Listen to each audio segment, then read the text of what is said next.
Isang mapagpalang araw po mga kaanito, lalo na sa butihing narrator ng channel na ito. Tawagin niyo na lamang po ako sa pangalang Valencia. 41 anyos at kasalukuyang naninirahan dito sa Bacolod, kasama ang aking asawa at mga anak. Bago ko po simula ng ibabahagi kong kwento, ay humihingi po ako ng malalim na pag-unawa mula sa mga tagapakinig kung hindi ko masyado na isaayos ang aking pagkakasulat. Ang nais ko lang po ay ma-share sa lahat ang nakakatakot kong karanasan tungkol sa isang tindahan ng pansit sa Iloilo na muntikan pa naming ikapahamak ng aking kaibigan na itago na lang din natin sa pangalang Samara. Naganap ang trahedyang ito sa lugar ng Iloilo, ang lugar kung saan ako nagmula. 2000, Iloilo. Taong 2000 sa panahong ito ay magkasama kami ni Samara na kamit ang tagumpay bilang mga estudyante sa sekundarya. Pareho kaming nakapagtapos ng high school. Hindi naging hadlang ang kahirapan at mga dagok sa buhay upang makuha ang aming mga medalya. Nagbunga ang pagsusunog namin ng kilay para maisakatuparan naming dalawa ang mga pangarap na makapag-aral sa kolehiyo sa isang kilalang universidad sa Maynila. Tanging kami lamang ni Samara ang nakakuha ng mataas na grado sa pangarap naming scholarship. Ito lang ang tanging paraan upang maipagpatuloy ang aming pag-aaral. Tulad ng sabi ko, pareho kaming nagmula sa mahirap na pamilya. Ang kinikita ng aking mga magulang ay sapat lang sa mga gastusin sa araw-araw. Kahit na pareho kaming kapuspalad ng aking kaibigan, ay biniyayaan naman kami ng may kapal ng sapat na talino. Ang scholarship program na ito ay narinig lang namin sa radyo. Noong malaman namin ito ni Samara, ay sabay kaming kumuha ng exam. Sa awa ng Diyos, naipasa naman namin ang pagsusulit. Bagamat sa ibang eskwelahan ay may ilang ding mga nakapasa. Sa wakas, natupad na rin ang isa sa mga pangarap natin na makapag-aral sa Maynila. Samara, okay lang ba sa mga magulang mo na pansamantala kang malalayo sa kanila? Kasi pag nasa Maynila na tayo, mahigit 1 taon din tayong mananatili doon. Matagal-tagal din nating hindi makikita ang mga mahal natin sa buhay. Saad at tanong ko sa aking kaibigan. Hindi ako sigurado, Valencia, kung masaya nga ba sina inay at itay na malalayo ako sa kanila. Para kasing ang lungkot ng kanilang mga mukha na doon ako mag-aaral sa Maynila. Siguro nababahala sila na matagal din nila akong hindi makikita. Ikaw, Valencia, siguro ang saya-saya ng mga magulang mo. Tama ba ako? Tugon naman ni Samara at ibinalik ang tanong sa akin. Tama ka. Abot tenga ang ngiti nila nung sabihin ko na mag-aaral ako sa Maynila sa darating na pasukan. Sino namang magulang ang hindi matutuwa na mag-aaral ang mga anak nila ng libre sa kolehiyo? Sagot ko naman dito at muling nagtanong. Sir Eric, habang pinag-uusapan namin noon ni Samara ang tungkol sa magiging panibagong yugto ng aming pag-aaral sa Kalakhang, Maynila, ay biglang napadaan ang dati naming guro na si Teacher Melendez. Hindi nito tunay na pagkakakilanlan. Ito ang guro namin na sobrang bait at mapagbigay sa klase. Madalas man libre at palaging nakangiti tuwing magtuturo. Samara, Valencia, binabati ko kayong dalawa. Nabalitaan ko kasi na naipasa ninyo ang pagsusulit sa scholarship program. Good work, mga bata. Kailan pala ang biyahe ninyo patungong Maynila? Bungad na wika at tanong ng dati naming guro. Sa susunod na buwan na po ang biyahe namin, Teacher Melendez. Sa ngayon po, sinusulit muna namin ni Samara ang natitirang mga araw. Ilalaan po namin ang bawat sandali sa pamamasyal. Magalang na sagot ko naman dito. Ganun ba? Tamang-tama, patungo ako ngayon sa sentro. Mamimili kasi ako ng pasalubong at panghanda sa pamangkin ko. Uuwi ako ngayon sa baryo namin para sa nalalapit na kaarawan ng anak ng kapatid ko. Siguro naman matagal nyo nang alam na hindi talaga ako taga rito sa bayan. Dito lang ako na destino magturo. Bihira lang ako makauwi sa aming baryo simula nung magturo ako sa bayan. Kaya sasamantalahin ko ang bakasyong ito. Sagot naman ni Teacher Melendez. Nagwika pa ito na ililibre niya umano kami kumain sa labas. Dahil wala naman kami noon ginagawa ni Samara at nakatambay lang kami malapit sa tapat ng dati naming eskwelahan, ay hindi na kami nakatanggi sa alok nito. Habang naglalakad kami patungong sentro ay walang tigil ang aming kwentuhan. Mga usapan na wala namang kinalaman sa nakaraang klase. Sobrang bait talaga ng guro. Isipin nyo, nagawa pa kami nitong bilhan ng palamig at siopaw sa dinaanan naming tindahan. Noong makarating kami sa pinakabayan, ay agad namang naghanap ng ipangreregalo si Teacher Melendez para sa kanyang pamangkin. Bago ito bumili ng mga pagkain na ipanghahanda. Tinulungan din namin ito sa mga pagbibitbit ng mga pinamili nito. Medyo madami-dami yon. Halos nalibot namin ang bawat sulok ng palengke. Matapos mabili ang mga kakailanganin nito, ay pumasok na kami sa isang kilalang food chain. Napakagalante talaga ng dati naming guro ni Samara. Bukod sa treat nitong special meal, ay may kasama pang ice cream. Sulit na sulit ang pagsama namin dito. Ngunit sa pagtatapos ng araw na yon, bago kami bumalik ni Samara sa aming lugar, ay biglang sumagi sa isip ko ang pansit. Tila nakalimutan yata ng guro na bumili ng pinakamahalagang ipaghahanda para sa kaarawan ng kanyang pamangkin. Teacher, mukhang nakalimutan niyo po bumili ng pansit. Di ba po ang sabi niyo po malayo pa ang pamilihan sa lugar ninyo? Ilang kilometro pa ang layo ng mga tindahan mula sa baryo. Turan ko sa dati kong guro. Salamat sa pagpapaalala mo, Valencia.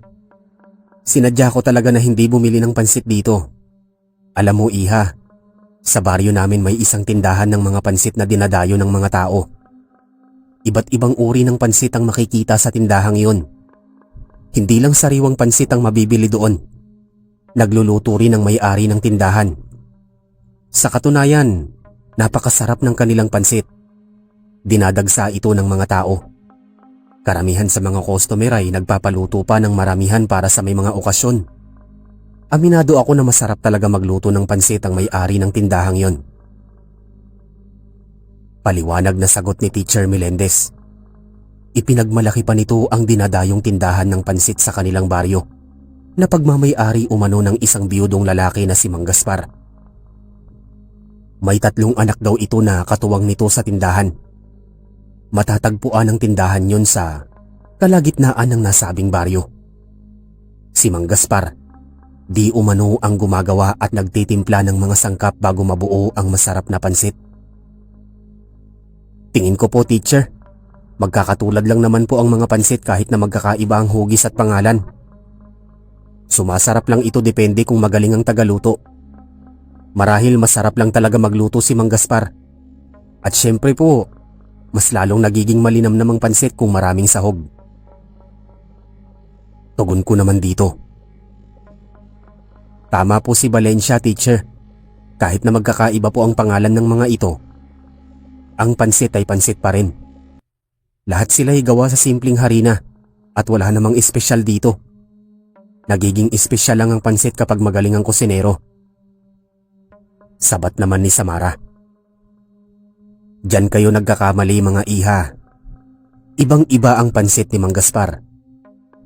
Malalaman nyo lamang ang ibig kong sabihin oras na matikman ninyo ang luto niya. Kilalang kilala ang pansitan ni Mang Gaspar sa aming baryo. Kaya nga hindi ako bumibili dito dahil magpapaluto na lamang ako sa kanya pagdating ko sa aming baryo. Dadaan ako sa tindahan ni Mang Gaspar. Valencia, Samara, bakit hindi nyo subukang mamasyal ng ilang araw sa baryo namin? Saka kayo na rin ang nagsabi na susulitin ninyo ang pamamasyal sa nalalabi ninyong mga araw dito sa probinsya.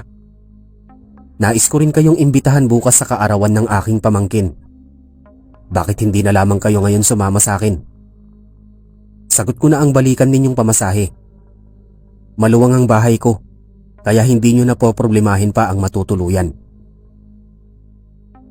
Mahabang lintanya ni Teacher Melendez. at muli na naman kaming inimbitahan para sa espesyal na araw kinabukasan. Hinihikayat din kami nito na matikman ang dinadayong tindahan ng pansit sa kanilang baryo. Maraming salamat sa pag-iimbita sa amin, teacher. Pero pasensya na po kung hindi ako makakasama. Magagalit po kasi ang mga magulang ko, lalo't hindi po ako nakapagpaalam. Saad na pagtanggi ko naman dito. Ano ka ba naman, Valencia? Bukas pa naman ang kaarawan ng pamangkin ni Teacher Melendez. Maaari naman tayong magpaalam ngayon sa ating mga magulang. Tapos kinabukasan magbiyahe tayo. Kilala naman nila ang ating guro, kaya sigurado ako na papayagan nila tayo. Sambit naman sa akin ni Samara na sinang-ayunan naman ng dati naming guro. Sir Eric, pinilit ako noon ni Samara na dumalo kami sa kaarawan ng pamangkin ni Teacher Melendez. Ngunit ilang beses akong tumanggi. Hindi ko alam kung bakit tila parang may pumipigil sa akin na wag kami pumunta sa baryong yon. Kakaiba rin nung mga oras na yon ang mga titig at ngiti ng guro.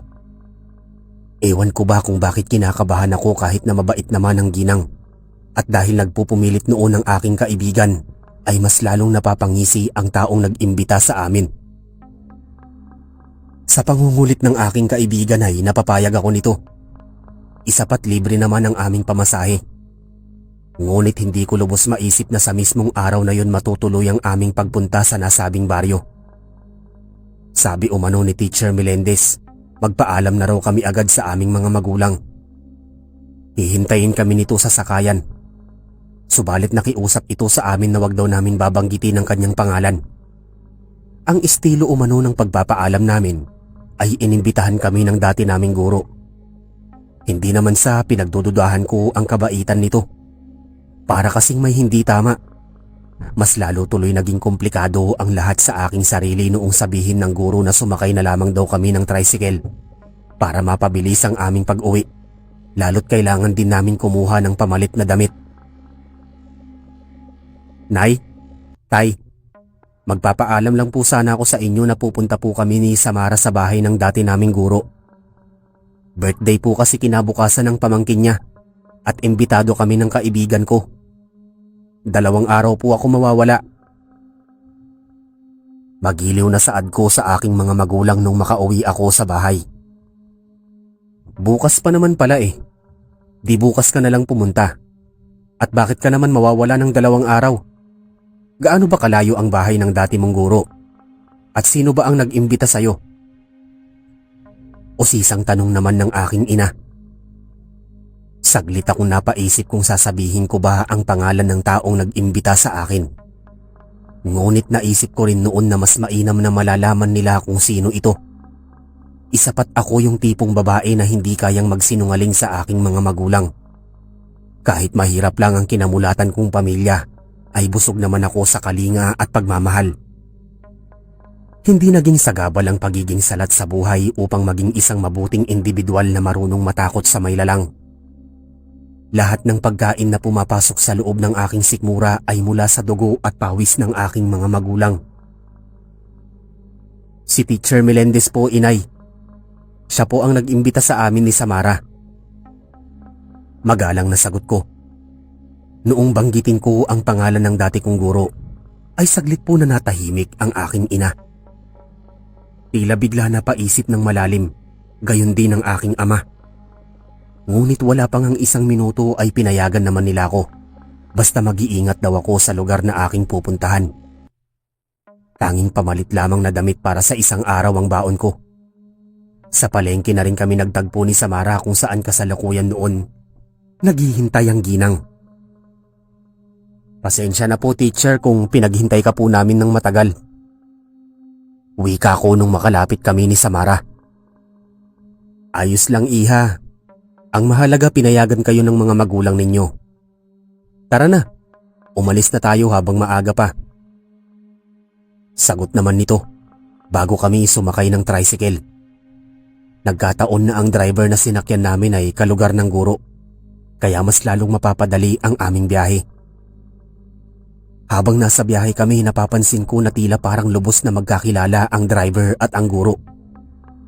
Masyado kasi ang dalawang formal kung mag-usap. Yung tipo na bistado na nila ang bawat isa. Salitan pa kung pasadahan kami ng tingin na medyo kinailang namin ni Samara.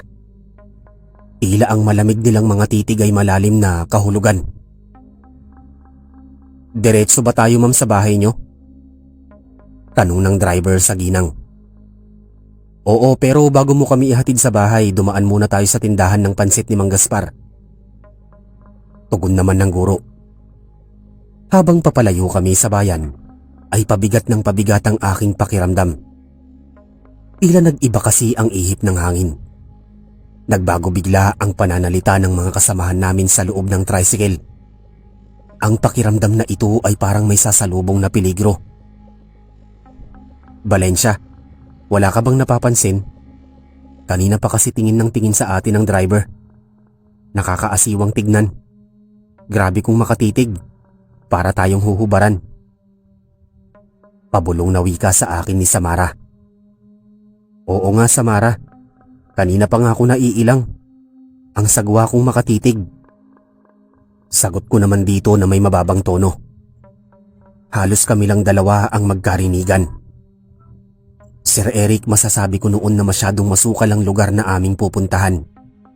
Yun din ang unang pagkakataon na nakapunta kami sa nasabing baryo.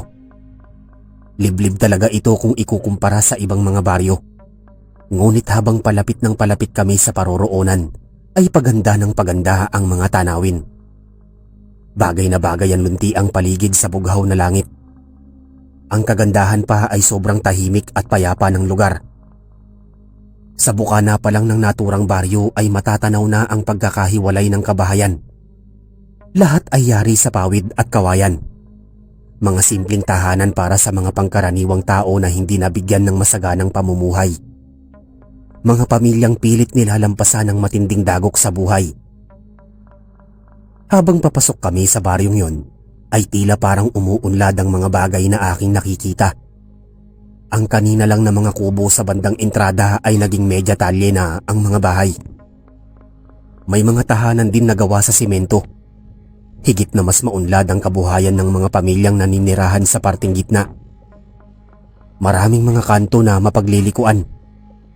Halatang ilang barangay o sityo ang nakapaloob sa nasabing lugar. Lumiko kami sa isang maliit na kalye. Isang kalsada na pasukat lamang ng tricycle. Sa kalsadang ito ay wala kang makikita ni isang kubo. Tanging malalagong halaman at talahib ang matatanaw. Malayong malayo sa mga unang iskinita na aming nadaanan. Subalit sa gitna ng tahimik na kalsadang ito ay isang malawak na lote ang sumalubong sa amin. Sa patag na lupang ito nakatirik ang isang malaking tindahan na hitik sa paninda ng iba't ibang uri ng mga pansit. Ilang malalaking bilao ang nakalatag sa ibabaw ng mahabang lamesa. Tama nga ang sinabi ni Teacher Melendez na maraming pagpipilian. Magkakaiba ang kulay ng pagkakadilaw ng mga pansit. May mga nakasabit din na pansit na nakabalot pa sa supot.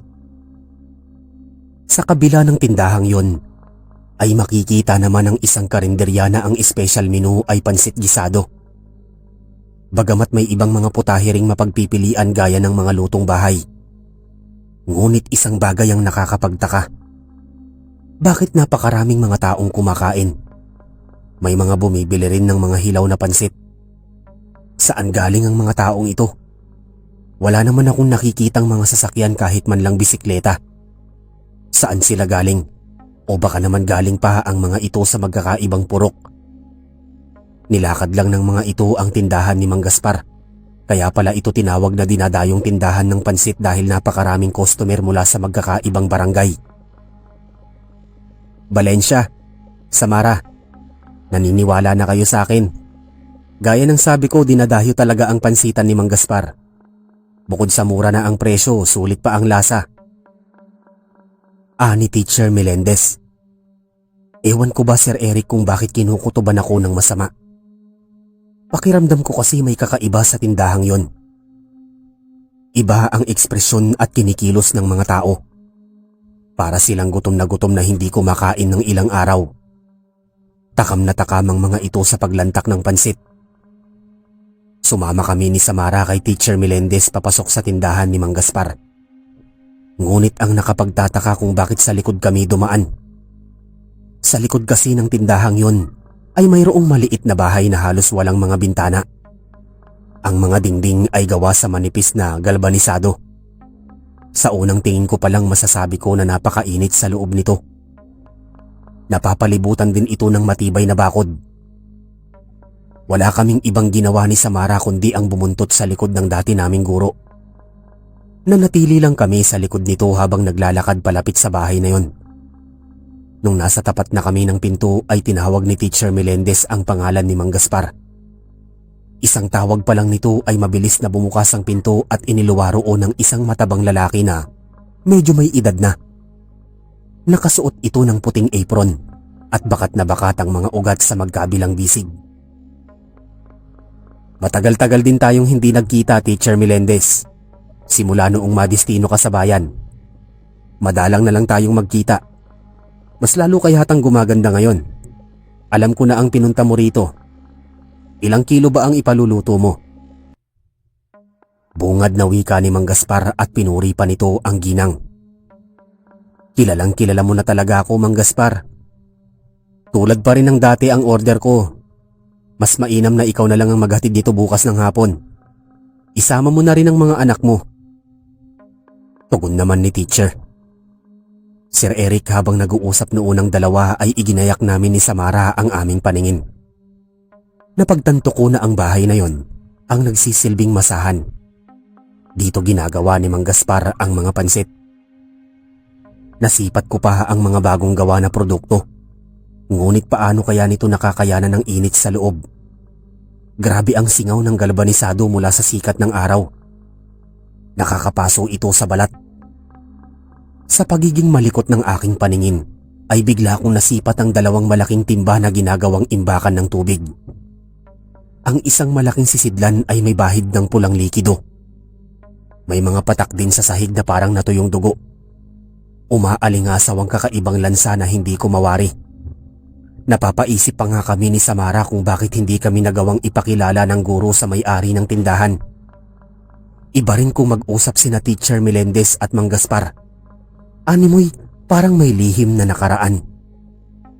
Malagkit kong magpalitan ng tingin.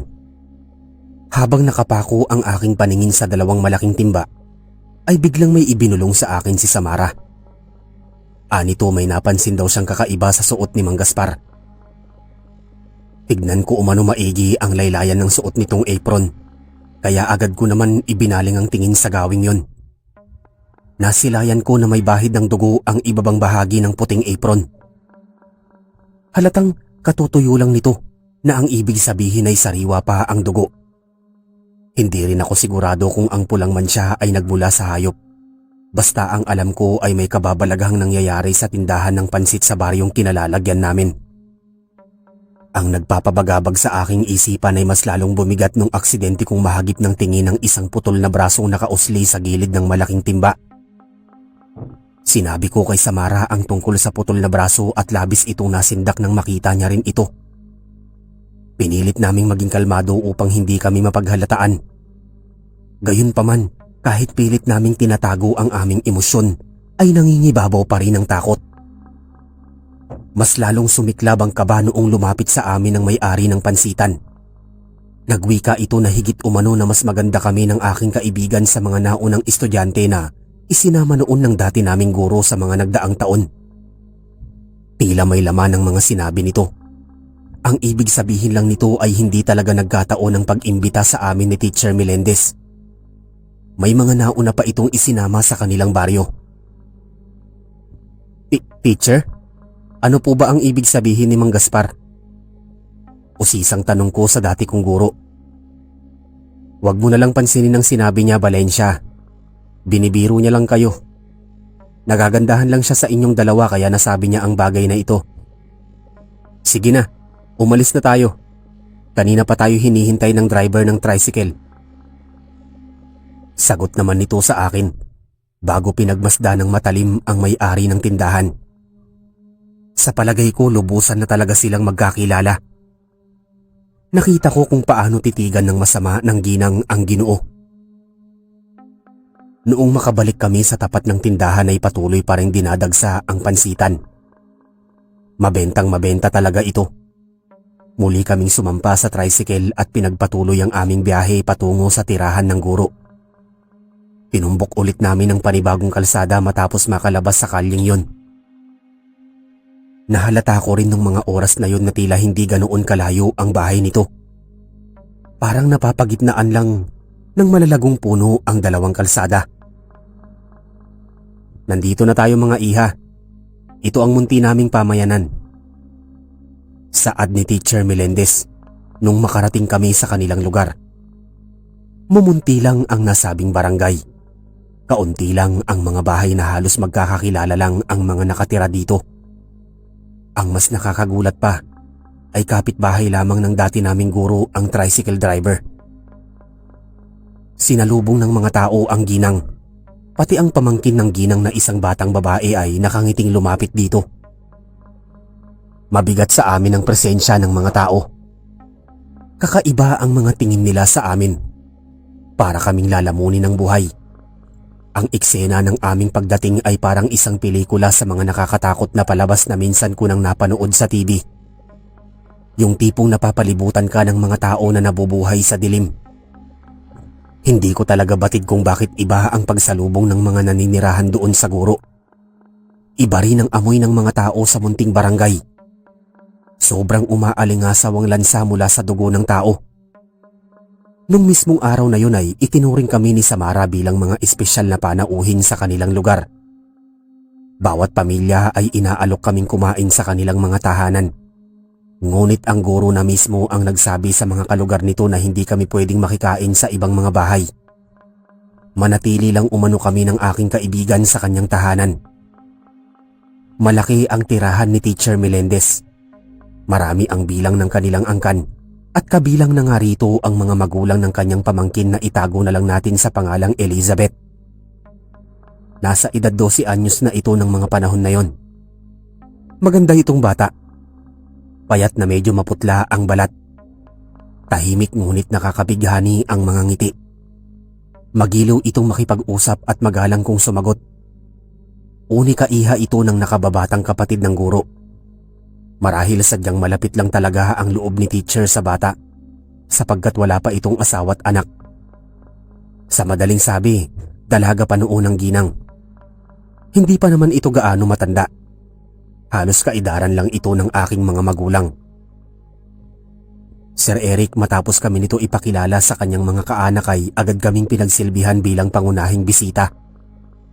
Ipinaghanda nila kami ng masasarap na putahe. Tanging kami lang ni Samara at Teacher Melendez ang nagsalo sa hapag. Pinagsaluhan ng iba't ibang luto ng mga ulam. Lahat ng nakahain sa hapag ay puro mga karne. Wala man lang kahit ni isda at gulay. Habang dahan-dahan kong nilalantakan ng mga pagkain ay tila hindi maalis ang tingin ng mga taong nakapaligid sa amin sa bahay na yon. Ang iba ay palihim kaming pinagmamasdan sa kusina at ang iba naman ay nakangising nakamasid habang nakaupo ang mga ito sa sala.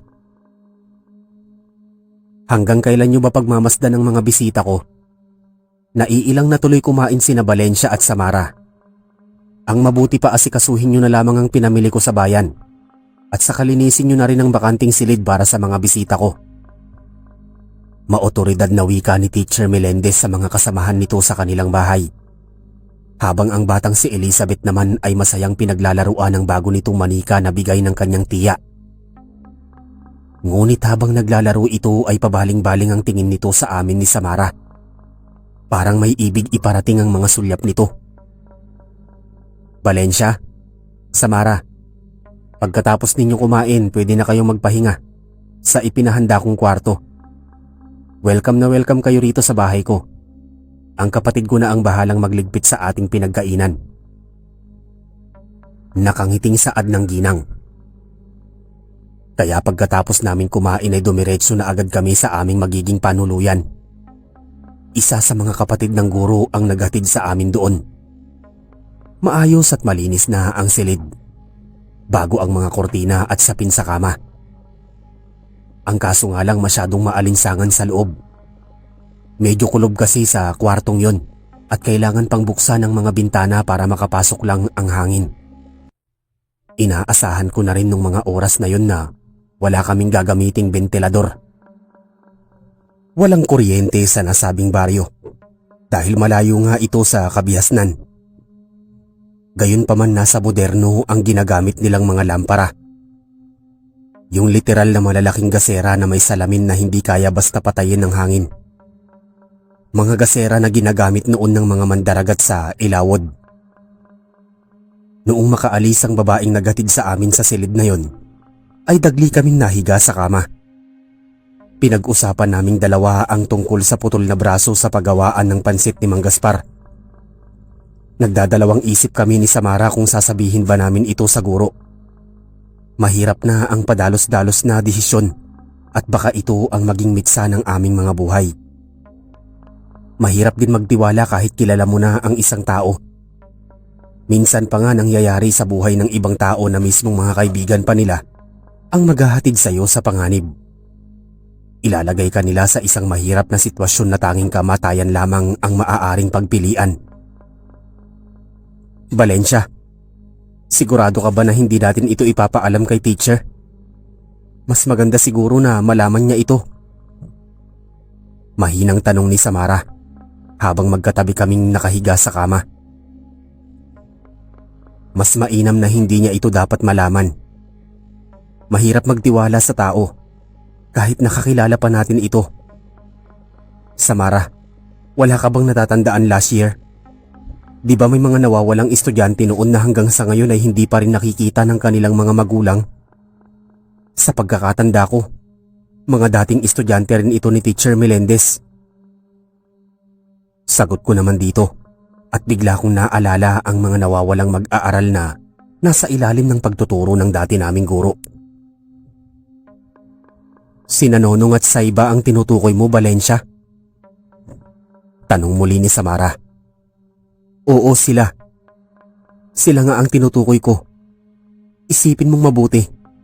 Bigla na lamang sila naglaho na parang bula na walang sino mang nakakaalam. Hindi ka ba nagtataka? Araw din noon ng bakasyon buhat nung sila'y maglaho. Hindi lang yun ang unang kaso ng pagkawala ng mga estudyante sa ating paaralan. Halos may mga nauna pa. At lahat ng mga estudyanteng nawawala ay nasa section ni Teacher Melendez. Saad na paliwanag ko sa aking kaibigan. Sa puntong yun ay pinagtagpi-tagpi ni Samara ang tungkol sa mga bagay na aking sinabi. Sa matyagang pagbabalik tanaw mula sa nakaraan ay nakahanap ito ng malinaw na kasagutan. Ang buwan, araw at petsa ng pagkawala kada taon ng mga estudyante ay tila tugma sa kalagayan namin ngayon. May posibilidad na may kinalaman dito ang dati naming guro. Gayunpaman mahirap magbintang sa isang tao na wala namang sapat na katibayan. Higit sa lahat, alam namin ni Samara na mabuting tao ang guro. Siguro, dala lang ito ng takot kaya kung ano-ano na lang ang naisip namin ng aking kaibigan. Kesyo porkit mga dating mag-aaral ni Teacher Melendez ang mga nawawala. Ito na ang pagbibintangan namin. Sir Eric, habang seryoso kaming nag-uusap ni Samara, ay bigla itong binasag ng batang kanina pa noon nakaupo sa ibabaw ng bintana. Hindi man lamang namin ito namalayan. Ngunit paano ito nakaakyat doon kahit na sabihin pa natin na isang palapag lang ang naturang bahay. May kataasan din ito at hindi basta-basta kayang akyatin ng batang paslit. Elizabeth? Anong ginagawa mo riyan sa bintana? Bakit dyan ka naglalaro? Bulalas na tanong ko sa pamangkin ng guro. Hawak nito ang bagong manika. Ngunit pakiramdam ko na tila nakikinig ito sa aming usapan, kahit na mahina lang ang aming mga boses. Tinanong din ito ni Samara kung kanina pa ba ito nakaupo sa tapat ng bintana. Tumango lang ito habang nakatuon ng sarili sa hawak nitong laruan. Matipid nang ngumiti bago nagwika na narinig niya umano ang aming pinag-usapan. Dahil kinakabahan ako ng mga oras na yon, ay agad ko itong nilapitan. Hinimas ko ang buhok nito at magiliw na kinausap na wag niyang ipagsasabi ang kanyang mga narinig. Ngunit iba ang inaasahan kong sagot mula sa kanyang bibig. Ani umano ni Elizabeth, nasa panganib daw ang aming mga buhay. Sasapitin umano namin ang nangyari sa mga naunang bisita na isinama noon ng kanyang tiyahin sa kanilang baryo. Kamatayan ang naghihintay sa amin ni Samara. Labis ang pagkasindak ko sa mga itinuran nito.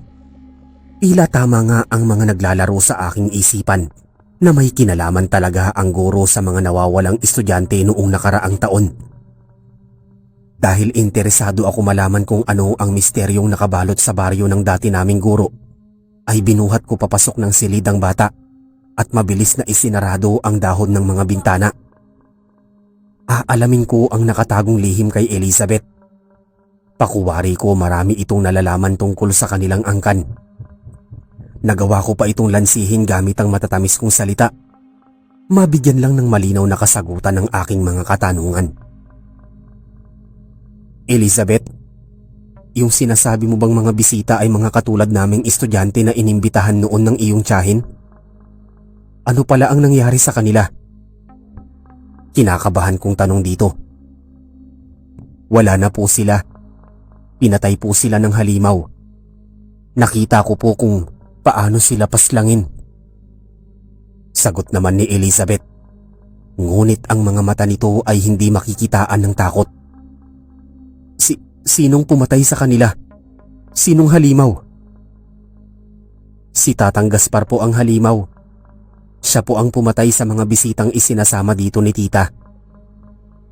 Sagot nito na halos labis na nagpagimbal sa amin ni Samara.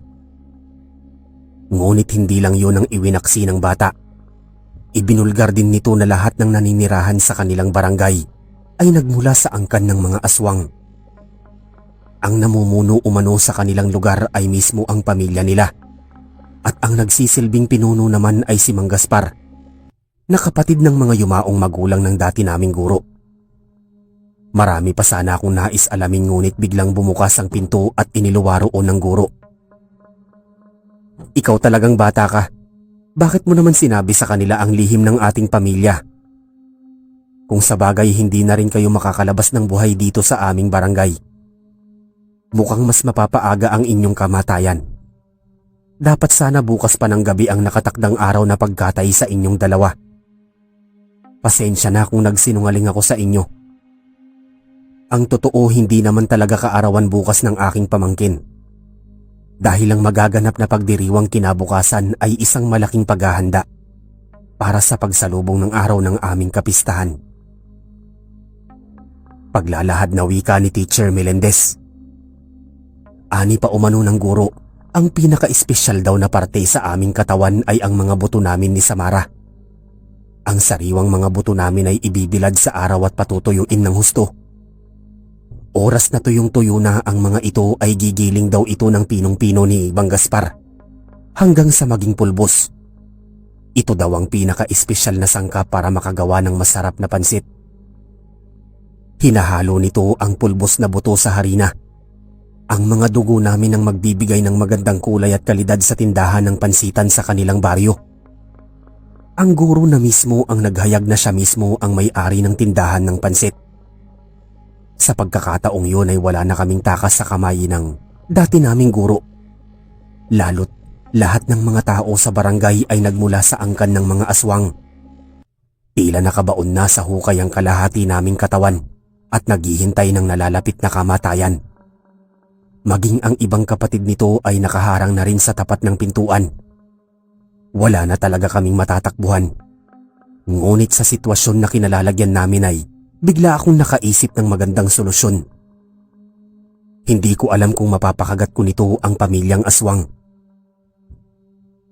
Sa tingin nyo ba makakaligtas kayo sa kamay ng taong bayan? Oras na hindi kami makabalik sa aming lugar, ay tutugisin kayo ng mga tao.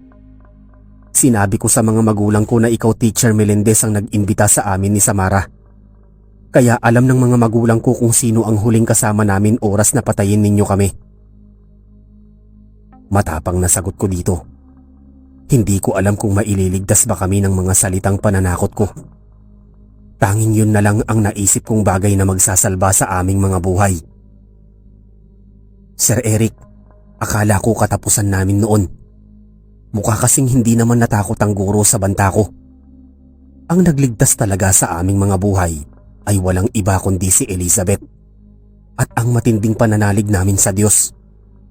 Nakiusap at nagmakaawa ang bata na wag umano nila kami patayin. Hayaan na lamang kaming mabuhay at ligtas na makabalik sa bayan. Hindi ko alam kung bakit tinutulungan kami nito. Marahil sadyang mabuti lang talaga ang puso ng bata. Niyakap pa kami nito ni Samara habang patuloy na kinukuha ang simpatsya ng kanyang tiya, lalo na ang kanyang mga magulang. Nakita ko rin ang pagdaloy ng mga inosenteng luha sa mukha nito. Hiniling ni Elizabeth na wag na lang daw namin ipagkalat sa ibang tao ang mga nalaman namin tungkol sa lihim ng kanilang pamilya.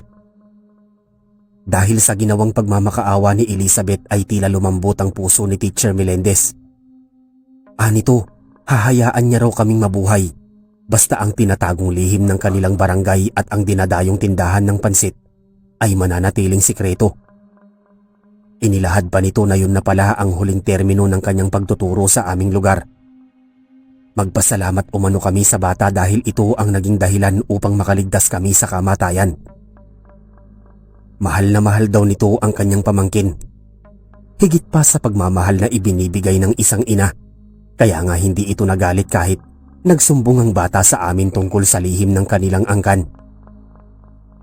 Sige na, umalis na kayong dalawa. Sana tuparin ninyo ang napagkasunduan natin. Alang-alang sa kahilingan ng aking pamangkin. Isapat naging mabuti naman kayong mga estudyante. Hindi tulad ng mga una kong dinala dito, na matitigas ang ulo at hindi naging maganda ang ipinakitang asal sa akin. Sige na, umalis na kayo habang hindi pa nagbabago ang isip ko. Ani Teacher Melendez. Sir Eric, labis ang pasasalamat namin kay Elizabeth. Sa katunayan po, sumama pa ito sa paghatid sa amin ng driver sa labasan ng kanilang baryo upang masiguro ang aming kaligtasan. Matanda na ito kung mag-isip at alam ang mga nangyayari sa paligid. At hindi ko sukat akalain na ang driver pala ng tricycle ay isa sa mga anak ni Mang Gaspar at pinsang buo ng dati naming guro. Sa kabutihang palad, ligtas kaming nakabalik sa aming tahanan. Mapalad din kami ni Samara dahil hindi namin natikman ang espesyal na pagkain sa dinadayong tindahan ng pansit sa nasabing baryo. Hindi kami pinabayaan ng may kapal at nasa panig namin ng swerte. Siguro nga hindi pa namin oras ng mga panahong yon, sapagkat may mga pangarap pa kami na dapat abutin at matupad. Tumatak din sa kamalayan ko noon na ang makalabas ng ligtas sa kuta ng mga aswang ay tinuturing kong pangalawang buhay, at si Elizabeth ang nagsilbi naming gabay na anghel. Hanggang dito na lamang po ang aking kwento tungkol sa naging karanasan namin noon ng aking kaibigan na si Samara. Isang nakakapangilabot na pangyayari na nagsilbing aral sa aming mga sarili. Ang mapapayo ko lang sa mga taong nakarinig ng aking kwento, huwag basta-basta magtitiwala sa tao kung hindi mo naman ito gaano lubusang kakilala. At huwag magpapabulag sa mga mapagkunwaring ngiti. Minsan kung sino ang matamis magsalita, sila pa ang mga taong mapanganib. Lubos na gumagalang at nagpapasalamat ang inyong masugid na taga-subaybay. Balensya ng Bacolod.